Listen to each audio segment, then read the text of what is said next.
This video explores the secret psychology behind what women truly crave in love. Not comfort, but emotional depth, risk, and a powerful masculine presence. Drawing from Stoic principles, it reveals why women are drawn to mystery, emotional gravity, and a man who challenges them without needing them.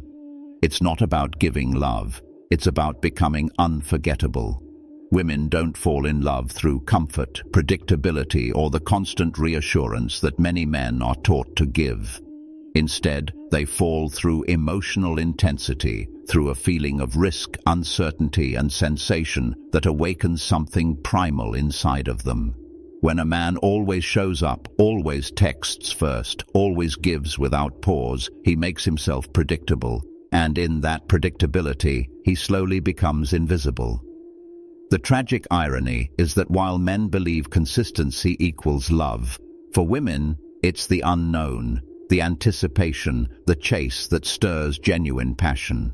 Emotional safety, while appreciated, doesn't sustain desire. Desire is born in tension. It's born in the gaps between connection, in the moments of wondering, does he still want me? Or, why does his silence affect me so deeply? She's not consciously seeking drama, but rather emotional movement, the feeling of being pulled, challenged, awakened. This is why a woman may lose interest the moment she knows you're fully hers. When there's no longer any mystery, no emotional edge, she doesn't feel the same excitement. It's not that she wants to be hurt, it's that she wants to feel. And feelings, especially those mixed with uncertainty and longing, are the fuel of romantic obsession. The moment you become too available, too emotionally predictable, her nervous system stops reacting. But if she has to earn your presence, if she feels you could walk away at any moment and still be whole, then her attraction intensifies. She starts investing emotionally because now there's something at stake. Love, for her, begins not with comfort, but with the thrill of not knowing exactly where she stands, and that uncertainty creates the spark that most men unknowingly smother. Mystery is the oxygen of female desire. It's not that she doesn't want to know you, it's that once she completely understands you, the emotional intrigue dies. Women are not captivated by what is easily seen, known, and understood. They're captivated by what they have to feel their way through. The common male misconception is that vulnerability means revealing every detail, confessing every emotion, being fully open at all times. But in reality, when that openness is unearned, when it is poured out too soon, it strips away the very thing that ignites her obsession: imagination. The unknown allows her to project her fantasies, to create emotional storylines in her head, to chase the mystery of who you might be. That internal storyline is far more powerful than anything you could spell out with words. The man she craves the most isn't the one who constantly updates her on his feelings or floods her with confessions. It's the man who is fully present with her, attentive, grounded, and emotionally available, but who doesn't hand over the full map of his soul. He listens, he watches, he gives glimpses, but he never allows her to fully figure him out. His silence becomes a puzzle, his calm energy a challenge. He becomes emotionally unpredictable in a way that awakens her instincts and draws her in. She doesn't fall for the man who overshares. She falls for the one who makes her feel more with fewer words. She wants to sit across from him, feel the weight of his gaze and wonder what he's thinking. Not because he's hiding something sinister, but because his inner world is deep and disciplined, not easily accessed.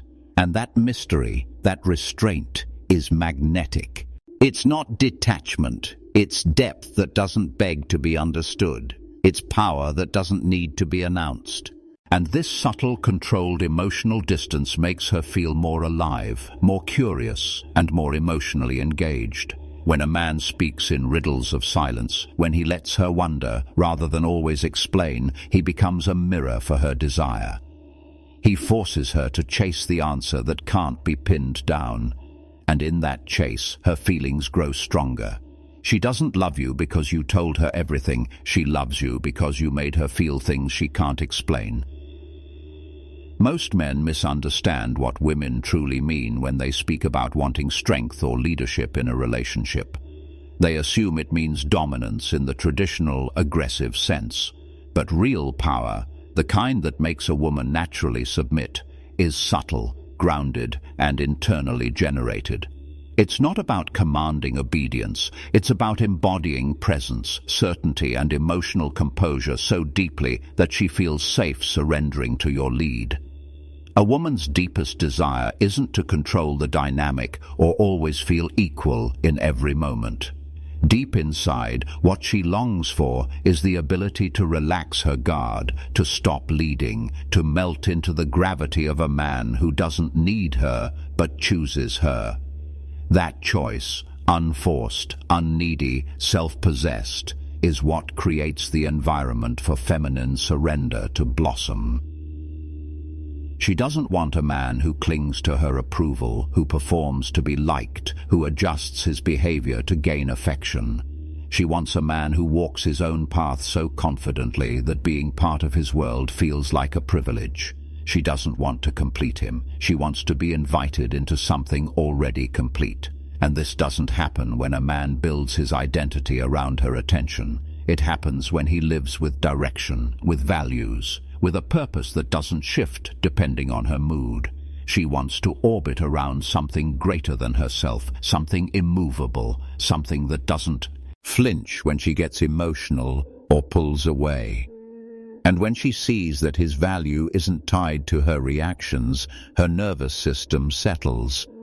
She stops resisting, stops leading, stops testing, because she's found a man who doesn't waver. In this space, her submission isn't about weakness or inferiority. It's about emotional polarity. The calm strength of his masculinity draws out the softness of her femininity. It's a biological, psychological, and spiritual magnetism. She wants to feel held, not controlled. She wants to feel guided, not dominated. And that can only happen when he leads with integrity, with silence when silence is more powerful than words, and with stillness when stillness commands more respect than movement. She wants to feel small in the presence of his groundedness, not because he belittles her, but because his presence is just that immense. It quiets her storm, it dissolves her defenses, it pulls her into emotional surrender in a way no conversation or romantic gesture ever could. When a man is so full within himself that her love is not a requirement but a welcomed addition, she feels it. It changes the way she looks at him, the way she touches him, the way she speaks to him. Because now she knows she's not needed, she's chosen. And in that environment, she begins to give freely. She begins to submit not because she's forced, but because she feels magnetically pulled to do so. Her games stop, her walls lower. Her feminine energy, which thrives on feeling held by something stronger than her emotions, begins to flourish. That's not manipulation. That's masculine leadership rooted in Stoic strength. A woman's deepest arousal isn't rooted in logic or surface-level comfort. It's buried in the experience of feeling emotionally overpowered by a man who owns himself completely. Not a man who tries to dominate through noise, control, or aggression, but one who leads with unwavering presence. The kind of man who doesn't raise his voice, doesn't need to prove himself, and doesn't seek permission to exist fully in his power. When he enters a room, his body language speaks louder than words. His calmness feels heavy. His certainty disrupts her internal rhythm. Without trying, he activates something primal in her, something that transcends modern ideologies and speaks to the ancient part of her nervous system that's hardwired to respond to strength. This power isn't performed, it's lived. It's seen in the way he moves, the way he decides, the way he says no without flinching, and the way he remains composed in the face of her emotional chaos.